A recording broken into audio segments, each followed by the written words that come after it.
body.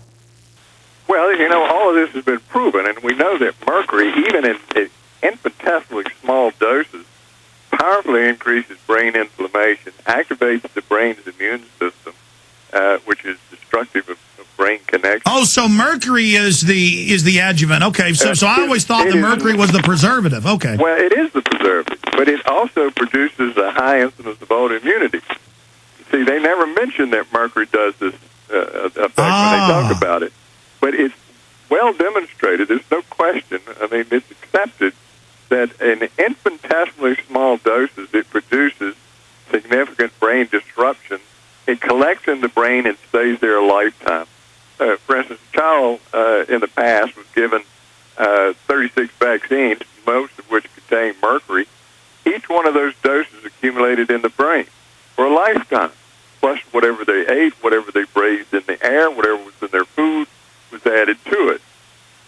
This was totally ignored. All of this stuff you hear about, well, we prove that vaccines, mercury has no relation to disease, is an absolute lie, and they know it. It's in the scientific literature. I write about it. It's in my articles on my website.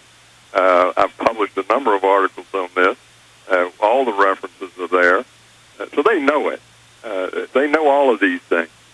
Well, Doctor, let me ask you a layman's question and then go in other directions about this upcoming shot and what this Guillain-Barré's is, compared to the ALS and the other things you were talking about.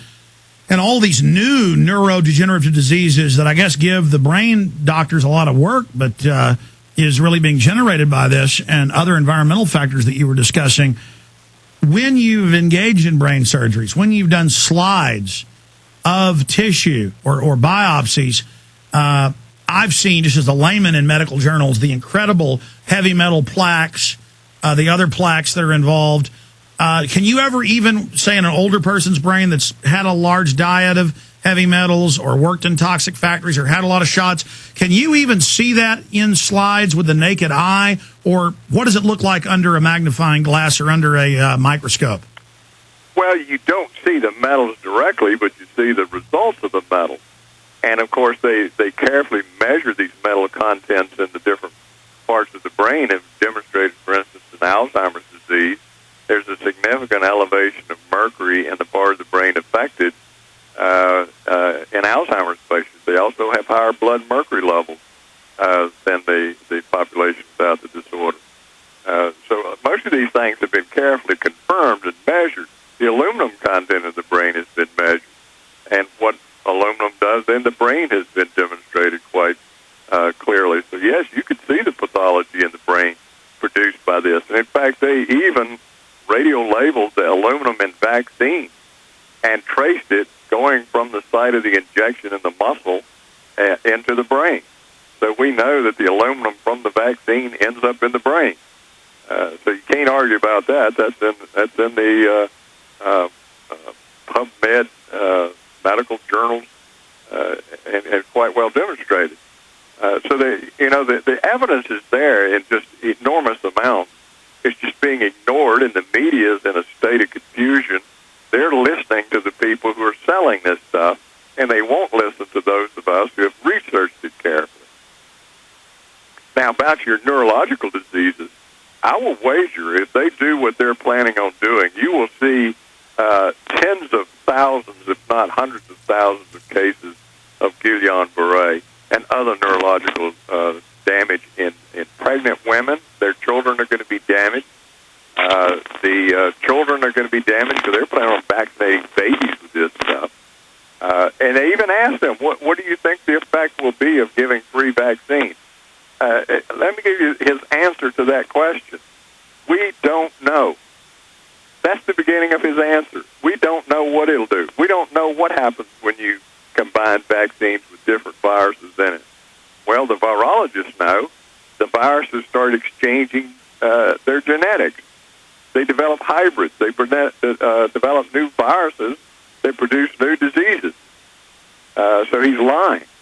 And all of this nonsense, the big scare is coming. Of course, there's not many people dead in the world. This has been a pretty mild flu. They asked him, well, if the virus is mutating, what good will the vaccine do? And he says, oh, we've been checking the molecular and genetic makeup of these viruses all over the world. It has not changed one bit. That is a complete lie. I mean, it's all over the news that a month ago in 1 week there were 5 new mutations at one lab just in Houston. Sir, clearly you went over the medical journals and the facts, Dr. Blaylock, that they know what all this is doing. When we look at Paul Ehrlich and John P. Holdren, both presidential advisors, one of them the head science czar, for those out there just now tuning in, they openly say sterilize people through the vaccines, sterilize them through the water. Other UN documents, like their biological diversity assessment, say use chemicals to brain damage the public. Nobel Prize winners that we've quoted and covered in my film Endgame, like Bertrand Russell, said, we will inject the public with heavy metals and brain damage the lower classes to be our servants.